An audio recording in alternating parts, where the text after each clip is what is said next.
Сайн байцгаана уу хүндэт эцэг эхчүүдээ. Гэр бүл бага насны хүүхдийн хөгжлийг дэмжих эцэг эхчүүдэд зориулсан гарын авлага цовруул зөвлөмж маань эхлэж байна. Хүүхэд тань өсөж том болоод тун удахгүй сургуульд орох гэж байна. Тэгвэл эцэг эхчүүд та бүхэн ямар сургуульд оруулах вэ? За ер нь сайн сургуульд л өгчих юмсан гэж бодож байгаа нь лавтай. Харин манай хүүхэд сургуульд ороход бэлэн үү? Суралцах үйл ажиллагаанд хэрхэн бэлтгэгдсэн бэ гэж та бодож үзсэн үү? Тэгвэл энэ асуулт танд хариулахад бид туслах болно. Гэр бүлийн орчинд 5-аас 6 насны хүүхдийг сургуульд бэлтгэх талаар энэ удаа зөвлөх юм а. Анхаарлаа хандуулна уу? Алтнаас хэсэдэ айны шууд бүтлата 9 сарын 1 болоо ерөөсөө бидний баярта нам хумараа улата намтай зүгээ үрзэдэ аатан хэчтэнгүсүнэ эрдэнэс харьяасаа. Манайх Төв аймгийн Эрдэнэ суманд амьдардаг. Намайг Ширхүүгийн гэрэл тод гэдэг. Гэргийн маань Жансан тогтхын Мягмар сүрэн гэдэг. Том хүү маань Очгэрэл, дунд хүү маань Оч мандах энэ жил 6 настай сургуульд орно. Бага хүү маань Оч бадрах одоо 1 настай. Манай хамбал тавуулаа амьдардаг. Таны бяцхан үр хорвоод мэдлээд 6 дахь намраан хөгтөж байна. Тун удахгүй сургуулийн алтан босгыг алгаж, ачид багшаар анхны А үсгийг заалгана. Хүүхдийг сургуульд бэлтгэнэ гэдэг эцэг эхчүүдийн хувьд хүүхэд эхийн хөвлөд бүрэлдэн байх үеэс эхэлнэ гэдгийг бид өмнөх зурлуудаараа үзүүлсэн билээ. Харин хүүхэд сургуульд элсхийн өмнөх 1 жилийн хугацаанд аав ээж, ах эгч, эмээ өвөө гэр бүлийнхэн хүүхэдтэйгээ хамтран аливаа зүйлийг хийж бүтээн зааж сургахаас гадна хүүхдийн бие бэлдэр оюун ухаан, нийгэмшгүн хөгжлийг бүхий л талаар дэмжиж сургууль бэлтгэх нь эцэг эхчүүдийн анхаарах хамгийн чухал асуудал юм аа.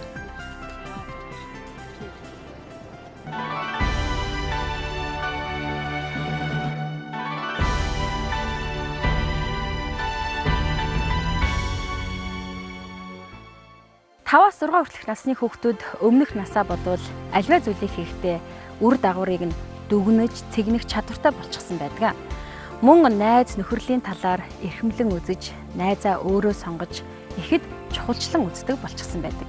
Тиймээс энэ насны хүүхдтэй хэрхэн харилцах, зан ааш хийгээд хүмүүжлийнхэн тал дээр юуг анхаарах вэ гэдгийг бид одоо зөвлөх гэж байна. Анхаарлаа хандуулна.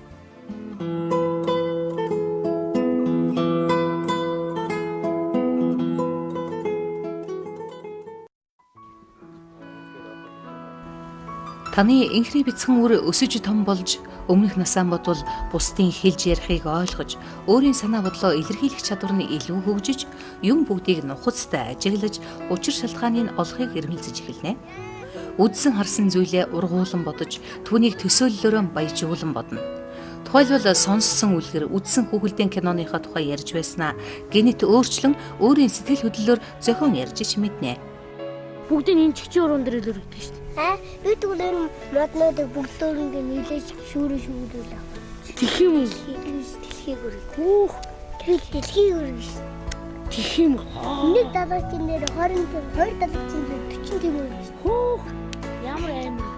Тиймээс энэ насны хүүхэдтэйгээ аав ээж, эмээ өвөө гэр бүлийнхэн та бүхэн идэвхтэй харилцан ярилцаж, хэлж ярьж байгааг нь анхааралтай сонсож, аливаа зүйлийн талаар өөрийн олж авсан төсөөлөл ойлголтоо баттгаж хөгжүүлэхэд нь туслах хэрэгтэй.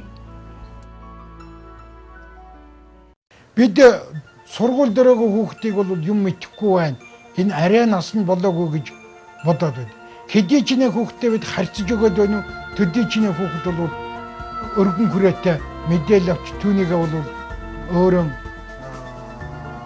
учрыг олох гэж оролдож байдаг. Ийм учраас бид хүүхдтэй харьцааг бол явцруулахгүй хариулахаар өргөн болгож байхыг эцэг эхчүүд анхаарах хэрэгтэй. Ер нь буруугүй шүү гэдгийг бас зөвлөж хэлэх байна. 5-аас 6 настай хүүхдийн нийгэмшгийн хөгжлийн онцлог. Үг яриа, үйл хөдлөлийнхөө зөв бурууг ялгана. Санаа бодлоо чөлөөтэй илэрхийлнэ. Бусдыг магтана, шүүмжлэнэ. Олон найз нөхөдтэй болно. Нийтийн дэг журмаа сахиж сурна. Хамтын үйл ажиллагаанд оролцоно.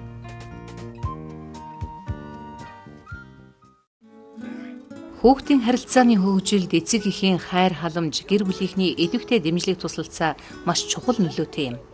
Хүүхэд энэ насанд үе тэнгийнхэнтэй туслах, найзлах, нөхөрлөх, өөртөө хэрэгтэй тусалцааг ойр дотны хүмүүсээс хүсэх, гэр бүл нийгмийн нэг гишүүн гэдгийг ойлгож эхэлнэ.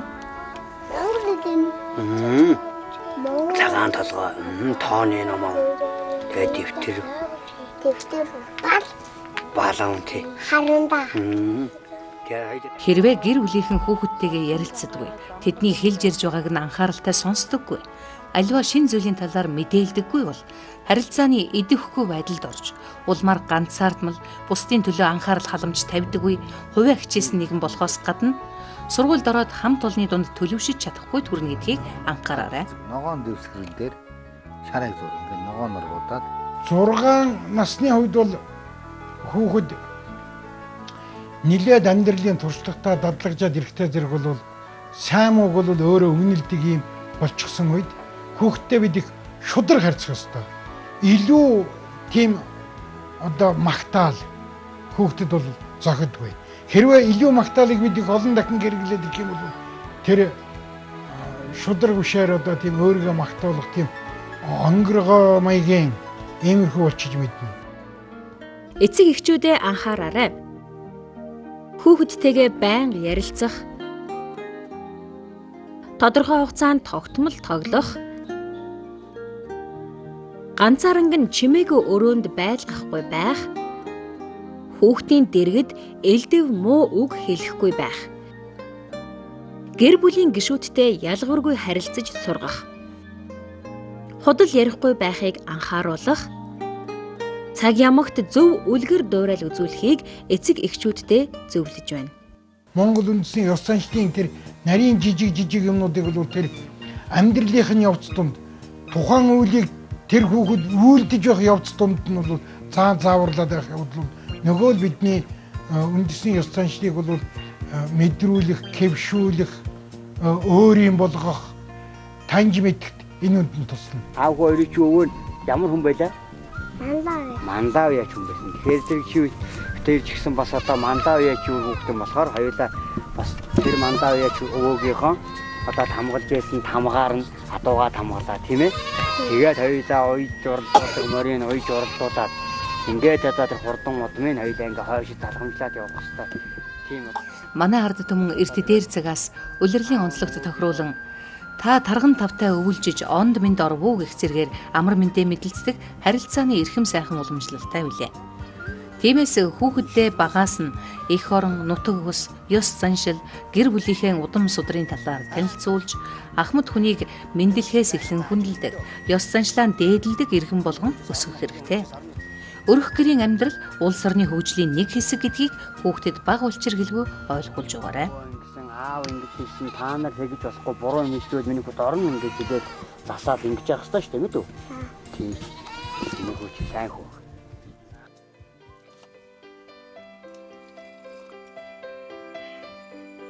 Гэр бүлийн халуун дулаан эвсэг найрсаг харилцаа хүүхэд багчуудын хүмүүжилд нөлөөлөх нь хамгийн чухал. Цаг ямагт амьдралынхаа агшин бүрт хүүхдээ хүмүүжүүлж байна гэдгээ мартаж болохгүй юм аа. Таныг хувцаан хэрхэн өмсдөг, яаж хоололдог, бусадтай хэрхэн мэндэлж харилцдаг, тэрч бүхэл яаж инээдэг, сонин хэвлэл ном хэрхэн уншиж байгааг хүүхэд өдөр тутам анхааралтай ажиглаж, дуурайж суралцдаг гэдгийг мартаж болохгүй. Тийм ч учраас эцэг эхчүүд өөрсдийн үйл хөдлөл, хэл яриагаан хянаж, хүүхэддээ аль болох байнга зөв үлгэр дуурайл үзүүлж байх хэрэгтэй. Эцэг эхчүүдээ та бүхэн хүүхэдтэйгээ харилцах харилцаанд ямар алдаа гаргаж байгаагаа бодож үзээд дараах асуултанд хариулна уу? Та өглөө босоод хүүхэдтэй хамгийн түрүүнд ямар үг хэлдэг вэ? Та хүүхдээ магтаж урамшуулдаг уу?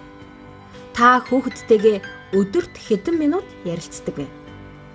Та хүүхдээ загнаж, чангаар замдардаг уу? Эдгээр асуултанд хариулж, өөрийгөө шалгаад хангалтгүй дүн авсан бол хүүхэдтэйгээ харилцах харилцаандаа анхаарах хэрэгтэй гэдгийг зөвлөж байна.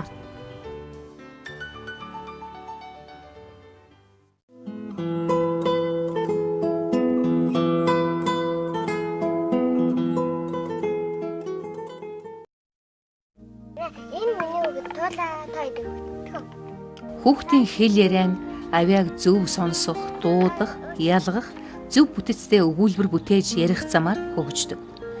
Энэ насанд хүүхэд өөрийн санаа бодлыг бүтэн өгүүлбэрээр товч тодорхой илэрхийлж, авиануудыг зөв тод дуудаж сурахаас гадна сонсох чадвар нь илүү хөгжиж эхэлдэг байна.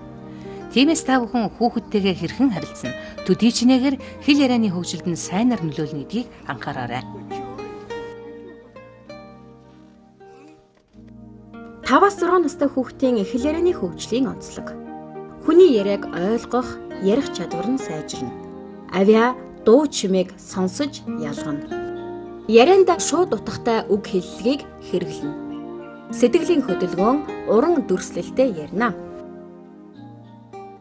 За 6 хүртэлх насны хүүхдийн хэл ярианы хөгжлийн түвшин бол нэлээд өндөр түвшинд хүрсэн байдаг. За өндөр түвшин гэж бид юугаа хэлж байна вэ гэвэл энэ насанд хүүхэд насан туршидын ярианы хим хэмжээг бол маш сайн эзэмшсэн. За төрөлх хэлнийхэн одоо бүхий л авиануудыг маш сайн зөв тод дууддаг. За хэл зүйн байгууламжийн хувьд зөв цэвэр ярьдаг. Утгын уялдаатай яриаг эзэмшсэн ийм одоо төвшөнд хүрсэн байдаг учраас бид өндөр төвшний яриаг одоо эзэмшсэн байдгаа гэж ингэж тодорхойлдог. За тухрымгын хацаар өндөлгөөн таруулаа том жижиг шүр бүр өндөр таруулаа занис хэртэй зандан маттан барахтай нанжин хог үлэмтэй дайрсэл лагамстай жижиг мөнгөн дөрөөд чигэн монгол юм байлээ. Оо за миний хүүч яста онц хөөхтэй штэ. 6 хүртэлх насны хүүхдийн хэл ярианд гарах гол өөрчлөлт бол авиануудыг зөв тод дуудаж сурахаас гадна сонсох чадвар нь сайжирдаг. Тиймээс эцэг эхчүүд та бүхэн хүүхдээрээ зөвхөн авиануудыг зөв дуудуулаад зогсохгүй. Ан амтан байгалийн дуу чимээг сонсгож байх нь зүйтэй.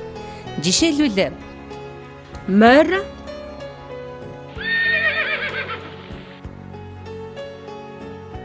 нохой,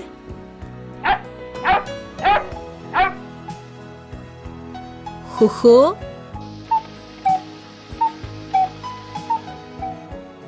голын урсгал, Морины одоо идэх байх гэсэн хоолнууд нь ингээд энэ зорчлаа. За тэгэхээр чи миний хүү одоо надад нэг тайлбар хийж өгөх юм шүү дээ. За морь чихэр иддэггүй. Идэхгүй юу? За энэ юу вэ? Лоон идэх үү? Энэ юу?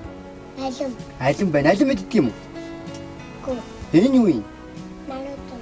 За марууч юм байна. Марууч идэх үү? Яагаад чи маруучин энэ алим тустай тэднээс идэхгүй юм мөрч? За түүний талах идчихгүй юм. Цэцэг. Энэ юу вэ? Өвс идэх үү?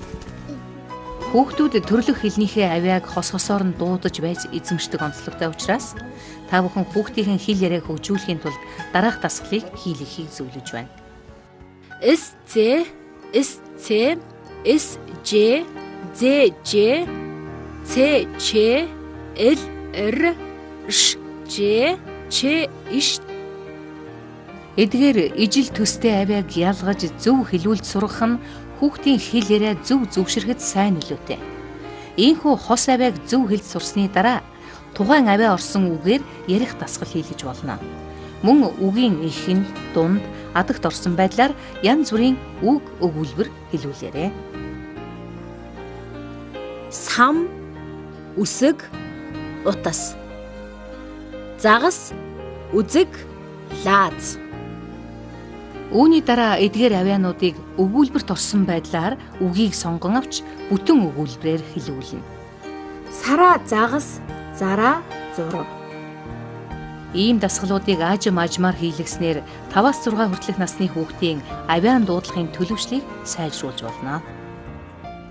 За сэдв зургийг ярихдаа хүүхэд эхлэл, төгсгөл, үргэлжлэх үе гэсэн ийм одоо 3 хэсгээр бол явна. За зургийг харж аль зүйлээс нь одоо эхэлж ярих вэ гэдгийг гэж тодорхойлоод дараа нь ямар үйл явдал өрнөж байна, яаж энэ үйл явдал дуусч байна гэсэн ийм одоо чиглэлээр бол ярих нь хүүхдийн бие даасан яриа, ялангуяа бүтээлч яриаг хөгжүүлэхэд ихээхэн чухал үүрэгтэй. За мөн одоо цуврал зургийн дагуу хүүхдийг яриулснаар тухайн үйл явдлын дэс дараал, за үйл явдлын дэс дараалыг бусдад ойлгомжтойгоор санаа бодлоо илэрхийлэх ийм одоо чадвар сургадгаараа уран зураг, цуврал зураг, сэдв зураг бол ихээхэн чухал юм аа. Та хүүхэдтэйгээ дараах цуврал зургийг хараад өгүүлбэр зохиогоорой. Эхлээд зурган дээр гарч байгаа 2 хүүхдэд нэр өгөөд дараа нь зургаар ямар үйл явдлыг харуулж байгааг дарааллын дагуу ярилцсарай. Энэ дасгал нь хүүхдийг аливаа зүйлийн талаар дэс дараалалтай, эмх зэгцтэй ярих чадварыг хөгжүүлэхэд ач тустай юм.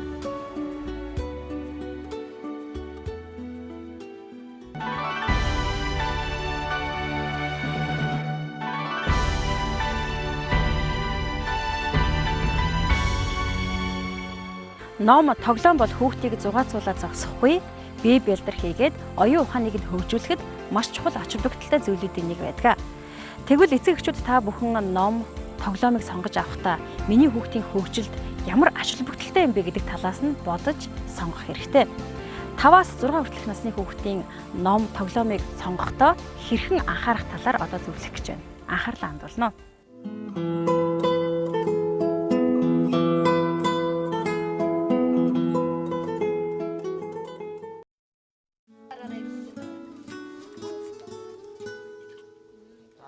Оюун далай номоос ихтэй. Уншихгүй бол сэтгэхгүй ч гэдэг. Тиймээс эцэг эхчүүд хүүхдээ багаас нь номтой нөхөрлүүлж, номноос ямар их мэдлэг авч болдгийг ойлгуулж, номыг хайр гамтай хэрэглэхийн чухлыг тайлбарлаж ойлгуулах хэрэгтэй. Цаг зав гарган хүүхэддээ үлгэр болон сургамжтай богино өгүүлэлэг уншиж өгснийхөө дараа юу гэж бодож байгаа талаар нь асууж харилцан ярилцах нь хүүхдийн оюун ухаан, хэл ярианы хөгжилд нь сайнаар нөлөөлж, бусадтай харилцах, өөрийгөө илэрхийлэх чадвар нь сайжирна.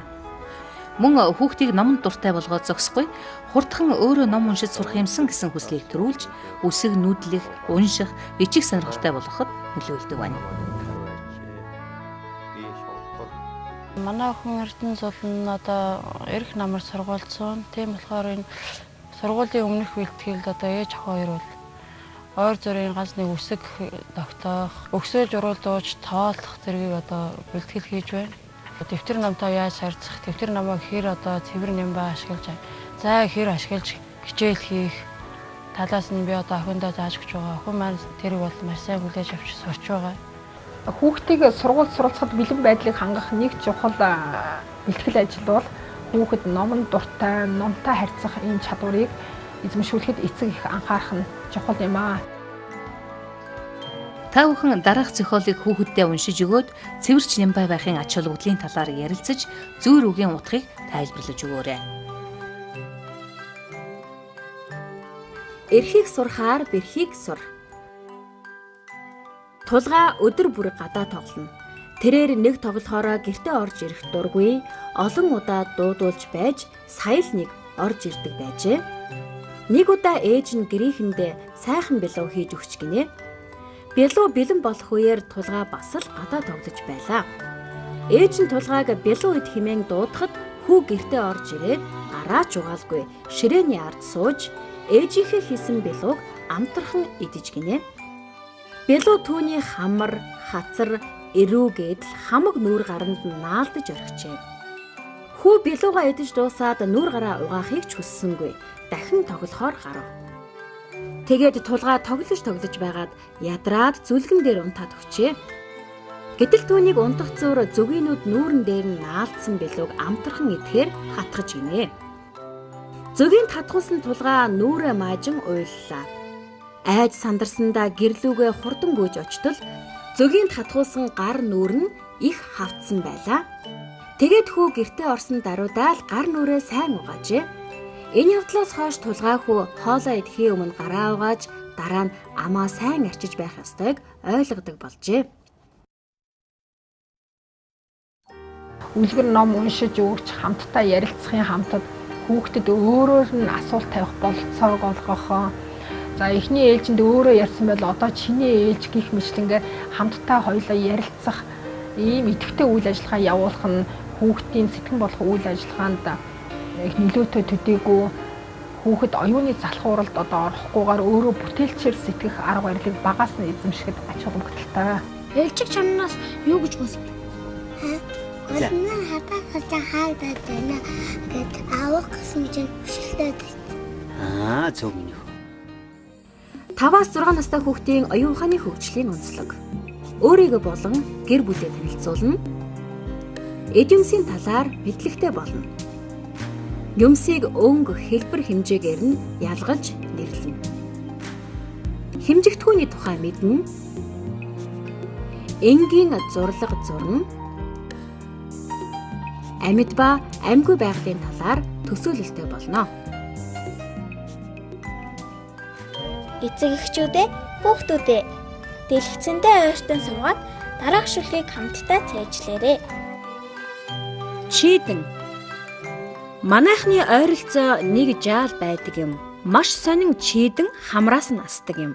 Өдөр шөнө ялгаагүй чийдэн асдаг юм. Өөрөө ч заримдаа асчихсан байхыг нь мэддэггүй юм.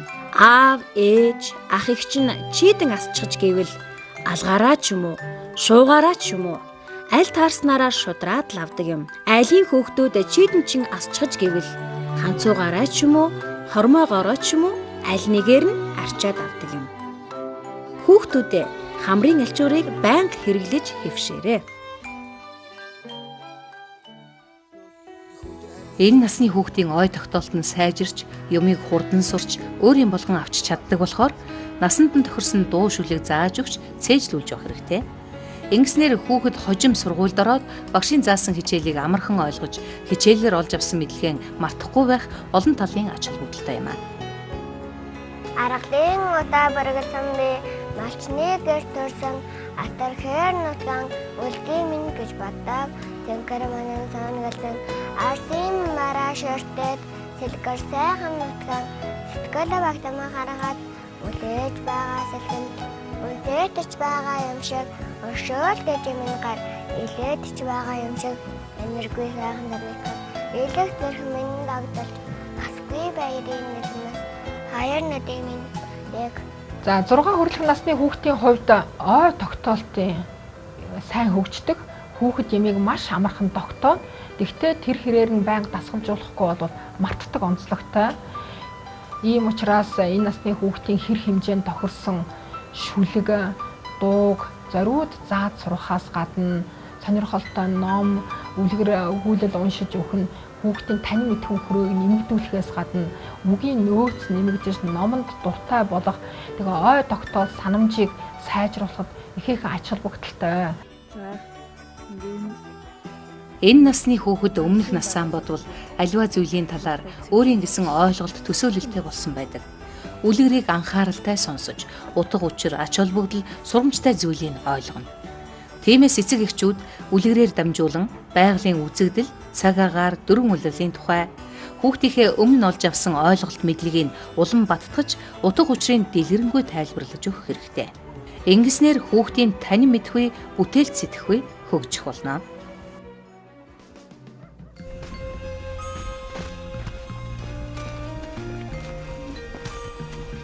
Миний хүү тэнгэр дуурахаар юу ордог вүлээ? Борооны дараа тэнгэрт юу татдаг вүлээ? Солонго. Солонго татдаг. За тэгвэл чи өвөл тэнгэр бүрхэг өвөл юу орох вэ? Зас. Зас орно шүү дээ. Тэгээ мал явах хүн чинь өнөөдөр засан шуурахтай байх нь яах нь гэдэг чинь сайн харж иж тэгжиж одоо энэ тэнгэрийн байдлыг чинь сайн харж иж мал хойдоо явдсан шүү дээ миний хүү. Та хүүхдийнхээ оюун ухааны хөгжлийг дэмжээрэй. Хүүхдээ сонсож, ярилцах, хичээлийн хэрэгсэл номоор хангах, байгаль цаг агаарын тухай тайлбарлах, газар орны түүх ярилцах, ажил мэргэжлийн онцлогийг тайлбарлаж өгөхийг зөвлөж байна.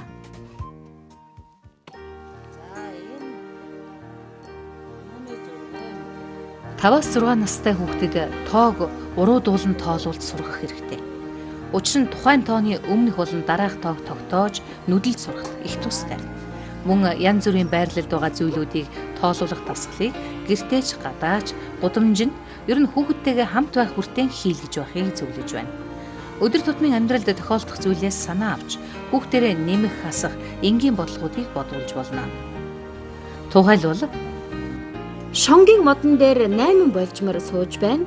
Хэрвээ 3 нь нисээд явчих бол хэдэн болжмор үлдэх вэ хүүхдүүдээ? Бодлогын эцэст гарсан хариултыг хүүхдээр тоогоор бичүүлэхийг зөвлөж байна. Ингэснээр хүүхэдтэй нь энгийн бодлого удах арга барилд аажим аажмаар суралцж байна гэсэн үг юм. Хүүхдүүдээ дараах 2 зурган дээр 5 ялгаатай зүйл бий. Сайтар ажиглаж, хооронд нь харьцуулаад ялгаатай зүйлсийг нэрлээрэй. Гэх мэт дасгалуудыг хийлгэснээр таны хүүхдийн анхаарал төвлөрхийн зэрэгцээ. Ой тогтоолт оюун ухааныг хөгжүүлэх чухал ач холбогдолтой.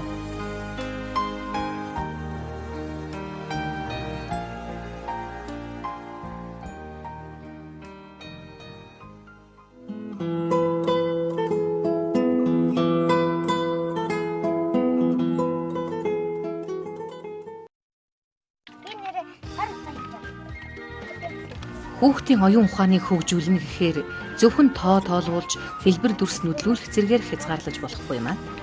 Тоглоом бол хүүхдийн оюун ухааныг бүхий л талаар хөгжүүлээ зогсохгүй. Хүүхдэд баяр баясгал, аз жаргалыг биелэхээс гадна хүүхдийн хамгийн ойр дотны анд нөхөр нь болдог. Хүүхэд тоглох явцдаа бусдыг сонсож, бусадтай эвдээ найртай харилцаж, улмаар биеийн даад сурах нийгэм бис болно. Сургуулийн өмнөх насны хүүхдийн үндсэн голлох үйл ажиллагаа тоглоом юм. Тоглоомын явцад хүүхдийн оюун ухаан, бие ялдар хөгжиж, хүүхэд нийгэмшдэг. Хүүхэд зүгээр нэг тоглож байгаа хэрэг биш, олон төрлийн тоглоомоор тоглоснороо асар их мэдлэг, чадвар, дадлыг хоримтлуулдаг. Ийхүү хүүхдийн хоримтлуулсан мэдлэг, чадвар, дадал нь хүүхэд цаашдаа сургуульд ороод амжилтаа сурах үндсэн нөхцөл нь болдог юм аа. За би та 3-аар нэг тоглоом тоглуулнаа. За энэ ийм хүчтэй тоглоом байгаа мэдв. Та нар эндээс нэгийг суулж авна. Ер нь хүүхэд насыг тоглоомгүйгээр төсөөлхийн аргагүй лээ. Тийм ч учраас хүүхдийг өдөр бүр тоглодог тоглоом орон дамжуулан оюун ухаан, хэл яриа, бие баримтын хөгжлийг дэмжиж болно. Хүүхдийг дуртай тоглоомоор нь тоглуулангаан алхах, гүйх, үсрэх, харайх зэрэг хөдөлгөөнийг хийлгэж бие баримтын хөгжлийн дэмжээрэй. Идэвхтэй хөдөлгөөн бол хүүхдийг эрүүл сарвал өсгөх нэг үндэс болно. Тиймээс та хүүхдээ дугуй унах, муур хулгануулж хөөцөлдөх, сагсан бөмбөг, хөл бөмбөг тоглох зэргээр олон үйлдэлтэй, бас дүрмтэй хөдөлгөөнд тоглоом тоглох нөхцөлийг бүрдүүлж хамтран тоглож байх хэрэгтэй.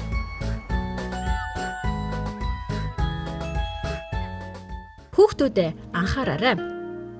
Машин, зам, гуу жалганаас хол тоглох. Шавх үзүүртэй эсвэл эвдэрч хэмгэрсэн зүйлээр тоглохгүй байх. Гэрээсээ хол газар тоглохгүй байхыг зөвлөж байна.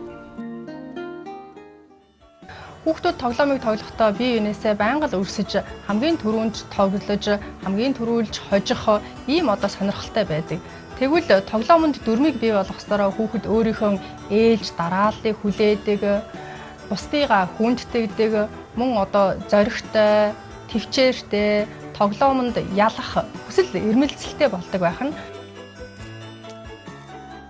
Хүүхэд дүрмтэй тоглоом тоглож сурснаар хожим сургуульд ороод сургуулийн дүрм журмыг баримтлах, хамт олонны дунд бие зөв авч явахад нь сайнаар нөлөөлдөг. Тиймээс хүүхэдтэйгээ дүрмтэй тоглоом тоглож, тоглоомын дүрмийг зааж өгч байгаарай. Жишээлбэл та хүүхэдтэйгээ шагаа тоглохдоо нясалсан гараараа шагааг авахгүй, шагааг хөндөж болохгүй, зангахгүй гэх зэргээр тоглох явцдаа дүрмийн тайлбарлаж өгч байгаарай. 3 хоног 30 байдаг, 3 ямаа 10 байдаг. Орчны өөрийн бас нэг удам судрын мэдүүлэх тал дээр ягаад миний хүү чинь өвөө нь ийм мундаг уяач хүн байсан, аав нь морь үйдэг, миний хүү уяач болно. Тэгэл би бас тэр тал дээр ягаад миний хүү бас нэг ийм хиtiin зоригтой ийм хүн болох хэвээр гэдэг үүднээс нь морь тоглоом малын холбогдлолтой тоглоом их авч өгдөг байсан. Одоо сургуульд орох насндаа очихоор зэрэг тэр бас тоглоом нь бас өөрчилж тэгээд миний хүү чинь ингэх ёстой гэдэг тал дээр нь бас арай хэлбэр дүрс юм хүмүүс сэтгэх гар хороо хөдлөх тал дээр нь арай өөр сургуулийн холбогдлолтой тоглоомыг авдаг та. Хүүхдийнхээ тоглодог тоглоомоор нь дамжуулан цаг хугацаа орон зай мэдлэгийг улам баттгаж, жилд 12 сар байдаг. Энэ жил үхэр жил, дараа жил ямар жил гарах вэ гэх зэргээр аливаа зүйлийн ерөнхий нэршлиг тайлбарлаж өгөөрэй. За энэ ямар жил вэ? Болгоно. Үхэр. Ийхүү тоглоомоор нь дамжуулан хүүхдийн оюун ухаан, бие бэлтрийн хөгжлийг дэмжснээр ой тогтоолт, сэтгэн бодох чадвар нь хөгжиж, хөдөлгөөний эвсэл, өсөлт хөгжил нь сайжирч, биеийн тамирын дасгал хөдөлгөөнийг хийж сурахад нь сайн нөлөөтэй. Мөн хүүхэд сургуульд ороод эрүүл чирэг байж, хичээлийн ачааллыг дааж амархан ядрахгүй байх зэрэг ач тустай юм аа.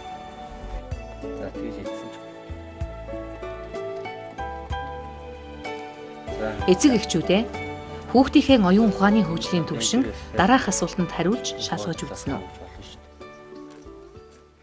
Таны хүүхэд овог нэрээ бүрэн хэлж чадах уу? Төрсөн жилээ мэдэх үү? Урвуу тоолж чадах уу? Юмсыг хэмжээгээр нь дараалуулан байрлуулж чадах уу? Үндсэн өнгийг нэрлэж чадах уу? Богино хэмжээний үлгэр онцгой зохиож чадах уу? Гэрийн хаягаа хэлж чадах уу? Гэр бүлийнхнийхээ эрхэлдэг ажлыг эхэлж чадах уу? Эд юмсийн адил ба ялгаатай талыг эхэлж чадах уу? Хэрвээ та эдгээр асуултын ихэнхт нь тийм гэж хариулж байвал та хүүхдийнхээ оюун ухааны хөгжилд ихээхэн хувь нэмэр оруулж байна.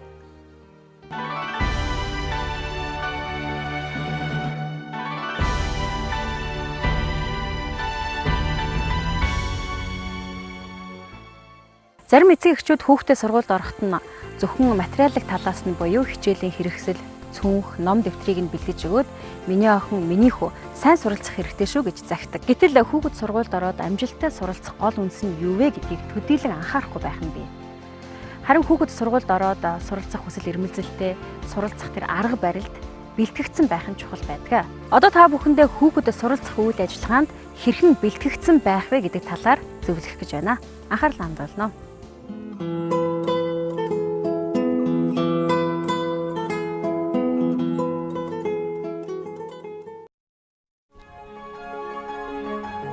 Хүүхэд сургуульд сурахад бие бэлдрийн хөгжил, эрүүл мэндэд чухал үүрэг гүйцэтгэдэг учраас цаг тухайд нь дархлаажуулалтанд хамруулсан байх нь чухал.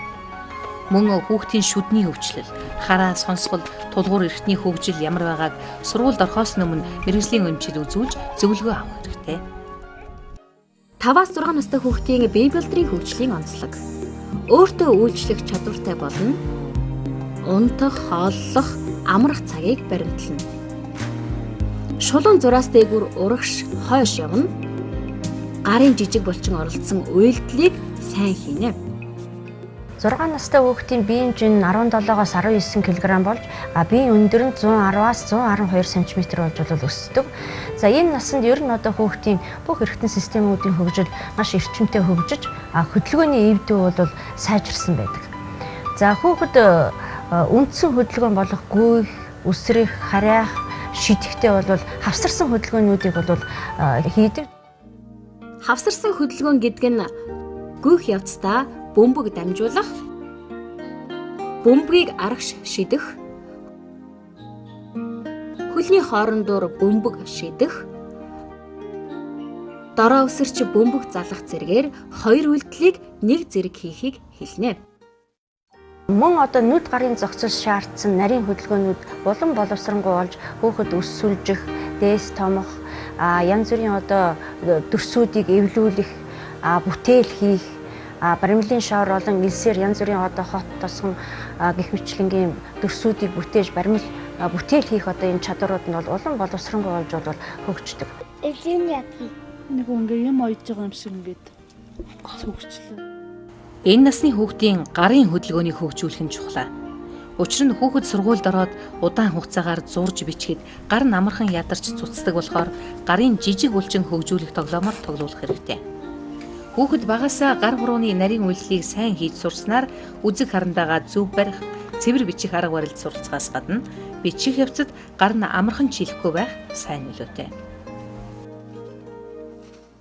Хүүхдийн гарын жижиг булчин хөгжүүлэхдээ зураг зурулж будуулах, цаас нь наамал хайчилбар хийлгэх, дүрс эвлүүлэх, шүр сувд хэлхүүлэх, үдээс өдүүлэх зэрэг үйлдэлүүдийг хийлгэхийг зөвлөж байна. Энэ наснаас хүүхдийн биеийн галбир бүрлдэж эхэлдэг. Тиймээс хүүхдийнхээ биеийн галбирт анхаарч зөв хөгжүүлэх нь чухал юм.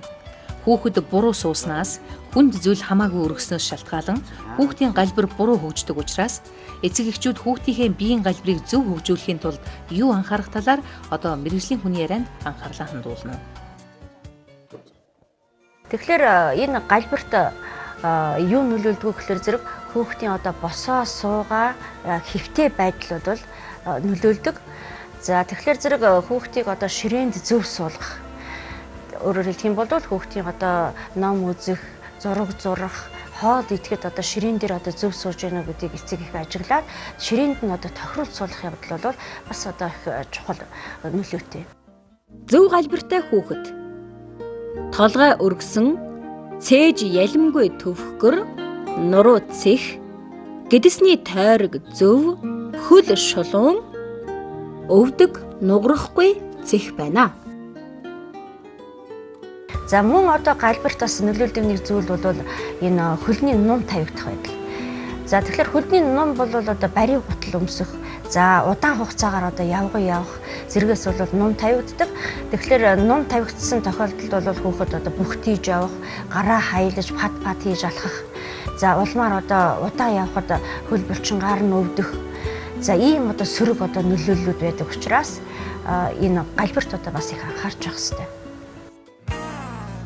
Хүүхдийг биеийн зөв галбиртай болгоход хөдөлгөөний эвсэл чухал үүрэгтэй. Хүүхэд өдөр болгон буруу сууж, зогсож, унтснаас нурууны хэлбэрт нь тодорхой хэмжээгээр өөрчлөлт орж, мөрөөлтүүд үүсэн галбир өөрчлөгдөхөөс гадна амархан ядрах, нэг байрандаа удаан сууж чадахгүй болох, амьсгалын давтамж өөрчлөгдөх, хоол боловсруулах эрхтний үйл ажиллагаанд өөрчлөлт ордог байна. Дараах зааврын дагуу хүүхдийг ширээнд зөв суулгаж хэвшүүлээрэй. Бие үл ялэг урагшаа чиглэх, толгой цэх байх, цээж ширээнд хүрэхгүй хуруу орохоор зайтай байх, ташаа тэнцүү, мөр чөлөөтэй байх, суухад өвдгөн тэгш өнцгөр нугарч, хөлийн тавхаагаар газарт жигд гიშгсэн байна. Та хүүхдийнхээ ширээ сандлыг тохируулахдаа хүүхэд зогсож байхдаа ширээн дээр гарын алгаар дарахад нуруу нь цэх байна. Хүүхэд ширээн дээр тохиолдсон 2 гарын алгыг хазартаа хүргэхэд хурууны үзүүр шанаанд хүрч байвал сандлын өндөр нам тохирсон гэж үзнэ.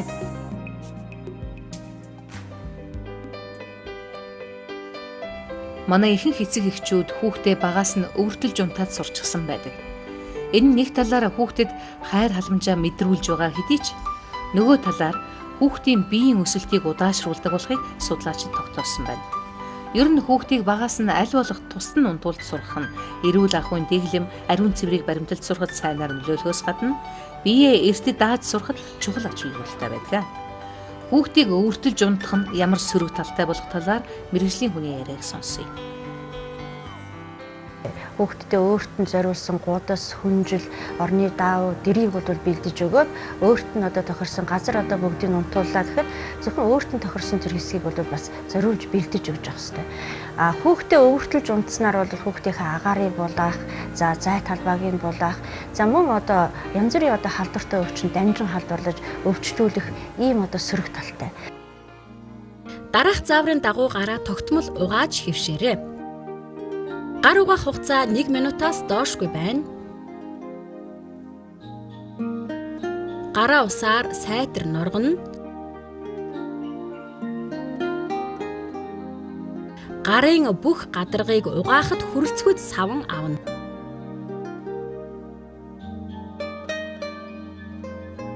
Гараа хэд дахин хөөсрүүлэн савандаж угаана. Нэг гарын алгаар нөгөө гарын ар, алга, хурууг үрж угаана. Гарыг салаавчлан хурууны завсрыг үрнэ.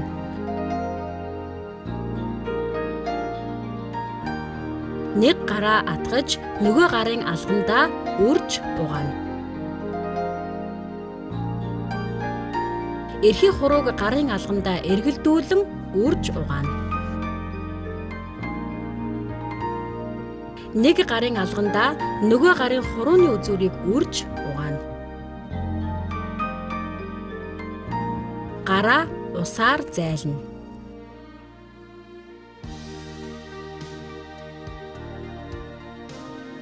Гараа нэг удаагийн алчуураар арчиж хатаана. Гоожүүрийн цоргыг нэг удаагийн алчуураар жирэглэн хаана. Гараа сайтар хатаасны дараа хүүхдүүд та бүхний гар цэвэрхэн болно. Ээж аав бол одоо яг хүүхэд одоо том болоод энэ болгоныг бол сураад хийгээд чадчихна гэд ингэж бол их ярьдаг. Гэтэл энэ бол ерөөсөө багаасаа яаж сурна уу? Тэр нь одоо цаашаагаа бол дадал хөвшил болж амьдралынх нь хэрэгцээ болж бол ингэж тогтдог юм зүй тогтолтой. Тэгэхээр энэ дээр л одоо их илүү анхаарч явах хэрэгтэй. За хоёрдугаарт орчин нөхцөл бол ерөөсөө эрүүл ахуй, бие биедийн хөгжилд бол нөлөөлөхгүй. Өөрөөр хэлэх юм бол хөдөлгөөн, энэ хувийн ариун цэвэр сахихад бол хотод байна уу, хөдөө байна уу гэдэг бол ерөөсөө нөлөөлөхгүй. Зөвхөн л одоо эцэг эхийн анхаарал, санаачлаг, туслалцаа дэмжлэгэл бол энд бол нөлөөлдөг. Хүүхдүүдээ анхаараарай. Энэ бол ариун цэврийн өрөө. Охид өвгүүдийн бие засах газар тусдаа байдаг. Бие засахаасаа өмнө суултуур цэвэрхэн байгаа эсхийг шалгах хэрэгтэй. Бие зассны дараа ариун цэврийн цаасыг заавал хэрэглээрэй. Бие зассны дараа усаа татах хэрэгтэй. Бие зассны дараа гараа сайтар угаахыг зөвлөж байна.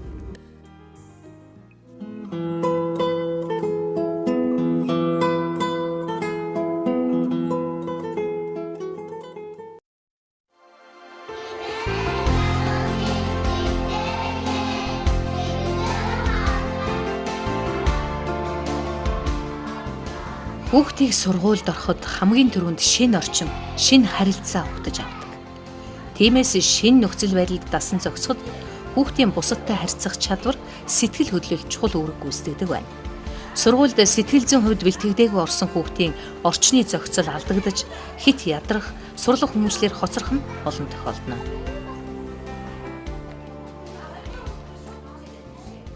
Сургуульд орохын өмнөхөн бид хүүхдтэйгээ харилцахад нэг анхаарах ёстой зүйл бол тэр сургууль гэдэг чинь их гайхалтай сайхан одоо хамт олон байгаа юм. Энд одоо аав нь суралцж байсан, ээжийн суралцж байсан, одоо ах нь суралцж байгаа, ээж нь суралцж байгаа. Энэ сургуулиас одоо тийм одоо мундаг эрдэмтэй хүмүүсүүд гарсан гэж өөрөөр хэлбэл сургуулиар бахархах хүслийг сэтгэл санааны хувьд бол бэлтгэж сургуулиар бахархах хүслийг аль болохоор бий болгох. Сургууль гэж том байсан байдаг. Зэрэгэн хүүхдүүд тоглоод байж сургуулийн хүүхдүүд хичээл хийгээд тэрүүгээрээ ялгаатай. Хүүхдүүдээ наашаа суугаарай. Энэ бол сургууль. Хүүхдүүд сургуульд эрдэм ном сурдаг. Сургуульд олон анги танхим бий. Ангид хүүхдүүд хичээлээ хийдэг. Энэ хүн бол сургуулийн багш. Хүүхдүүдэд хичээл заадаг. Хичээл тарах болон завсарлахад хонх дуурдаг. Хүүхдүүдээ сургуульд онц сураад эрдэм номтой сайн хүн болоорой. За 6 настай хүүхдийн хувьд аваад үзэхэд танин мэдхүн хийгээд сэтгцэн хөгжлийн хувьд аваад үзэхэд хамгийн эрчимтэй шинэ зүйлийг сурах мэдэх гэсэн өөрөөр хэлбэл шинжлэх ухааны тодорхой мэдээллийг тариг хүлээж авахд бэлэн ийм үе юм. Ийм ч учраас дэлхийн олон улс орнуудад хүүхдийг 5-6 наснаас нь сургууль сургадаг ийм туршлага бий. За гагцхүү бие бэлтрийн хувьд, физиологийн хувьд, хүүхдийн одоо зоригийн хөгжлийн хувьд учир төрхөлтэй зүйлүүд бий. Өөрөөр хэлбэл 6 настай хүүхэд энэ тал дээр балчир хүүхэд юм аа. Зоригийн хөгжил гэж юу вэ? Зоригийн хөгжилд төвчээр хадуужил, шийдэмгий чанар, бие даасан байдал, өмнөө тавьсан зорилго ордог. Харин 5-6 настай хүүхдүүдийн хувьд ухамсар, шүүмжлэх сэтгэлгээ, бие захирч удирдах чадвар бүрэн дүүрэн хөгжөөгүй байдаг.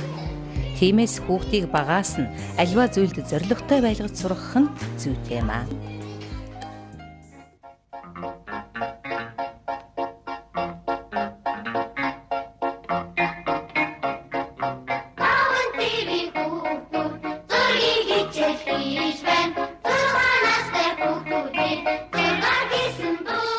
Тэгээ 6 насны нэгдүгээр анги хүүхдүүд маань өмнөх 7 насныгаа 8 насныгаа харьцангуй их хүчтэй, их бие даасан тийм болох нь харагдчихна. Өөрөөр хэлбэл сурах арга барил маш сайн эзэмших чадвар өдийд суудаг юм байна гэж багшийн зүгээс би бодож байна. Хүүхдүүд маань ерөөсөө хийсэн зүйлээр бахархах сэтгэл маш их төрдөг юм байлээ.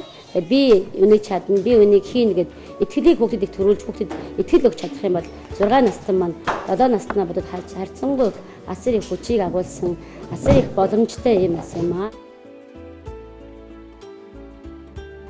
Хүүхэд сургуульд ороод амжилттай суралцахад гэр бүлийн орчин, сургууль хамт олноос гадна хүүхдийн сурах хүсэл эрмэлзэл чухал нөлөөтэй. Хүүхдийн сурах орчин бүрдүүлэхийн тулд гэртээ хүүхдэд өөрийн гэсэн булан бий болгож өгөөрэй. Эцэг эхчүүд гэрийнхээ аль нэг хэсэгт хүүхдэд өөртөө зориулсан хичээл хийх сандал ширээ, номын тавир бэлдэх нь хүүхдэд сурах таатай орчин болж өгнө. За тэгэхээр 6 настай хүүхдийн хувьд сургуульд суралцахад анхаарлаа тодорхой хугацаанд төвлөрүүлэх, бие барьж сурах, бие барьж суух зэрэг ажилд тодорхой хэмжээний төвчээр хатууж шаарддаг. Гэхдээ заримдаа манай ээж аав нар хичээлийн тараад эренгүүд нь шууд гэрийн даалгавар хийлгэх гэж суулгадаг. Энэ бол буруу. Учир нь юу вэ гэхлээр хүүхэд бас тодорхой хугацаанд амарч, амс хийж тайвширсны дараагаар хичээл номоо давтах юм бол илүү үр дүнтэй байдаг. Ер нь хүүхдийг тасралтгүй удаан хугацаанд хийлгэх нь сөрөг үр дагавартай. Тодорхой хугацаанд амраад, ажлын тайлаад эргээд даалгавар хийхэд хүүхэд илүү эрч хүч нэмэгдэж улам сонирхол буураагүй байдаг. Эцэг эхчүүдээ анхаараарай. Хүүхдийг ширээнд зөв суулгаж хичээл давтуулах, гэрд хичээл хийх тогтмол цагийн хуваар гаргах, гар нүд амраах дасгал хийх, хүүхдээ магтаж урмын үг хэлж байгаарай. Хүүхдүүд сургуульд ороод өдөр бүр ном дэвтэртэй харьцдаг. Тиймээс энэ нь номын хуудасаа зөв эргүүлж сурахаас эхэлнэ гэдгийг хүүхдүүдэд тайлбарлаж ойлгуулах нь зүйтэй юм. Хүүхдүүдийн ихэнх нь номын хуудсыг баруун доод булангаас нь эргүүлдэг. Ингэж эргүүлэхэд номын хуудас гүйцэд сайн эргэхгүйгээс болж хүүхэд хурууга амандаа хийн норгож олон дахин эргүүлдэг. Ингэх нь эрүүл ахуйн шаардлага хангахгүй төрдөг. Тиймээс номын хуудсыг эргүүлэхдээ баруун дээд булангаас нь эргүүлэхэд хялбар байдгийг зааж тайлбарлаж өгөх хэрэгтэй.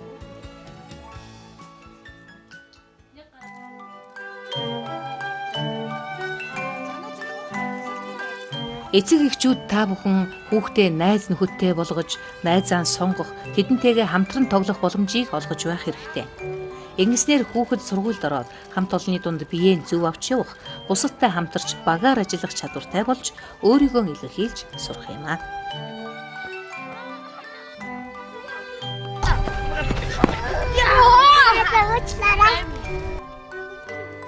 Манайхан найз нараар минь намайг таниараа гэдэг томчуудын үерхэл найзлалын тухай бол дуу байдаг шиг. Хүүхэд бол үүнийг аль эрт мэдэрч эхэлдэг. Тэр мэдэрч эхэлж байгаа тэр хугацаа бол яг сургуульд орохын өмнөхөн орсны дараа тэр үе бол яг их давхцж байдаг үе учраас бол бид сургуульд орохын өмнө тэр сонгосон найз нөхрийн бол аль болохоор тов ойлгож өгөх юм бол хүүхдэд нөгөө сургууль ангийн бүрэн эрхт гишүүн болгоход нь бол бэлтгэж өгч гэнэ гэсэн үг л дээ.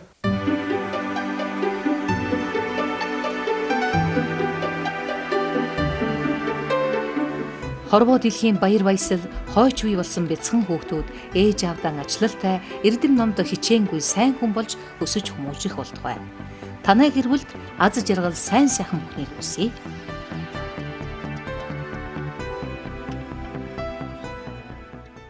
Боловсрол соёл шинжилгээ ухааны яам нэгдсэн улсын байгууллагын хүүхдийн сангийн захиалгаар бэлтгэсэн гэр бүл бага насны хүүхдийн хөгжлийг дэмжих эцэг эхчүүдэд зориулсан гарын авлага цовруул зөвлөмжөө үзэгч та бүхэндээ бид хүргэлээ. Таны хүүхдийн хүмүүжил мэдлэг боловсролд бидний бэлтгэсэн цовруул зөвлөмжүүд тус болсон гэдэгт бид эргэлзэхгүй байна. Бидний хойч үе болсон бяцхан өсвүүд маань аав ээжтэй ажилтнтай эрдэм номд хичээнгүй хүмүүс болж өсөж тарних болтугай. Танай гэр бүлд аз жаргал сайн сайхан бүхнийг хүсье.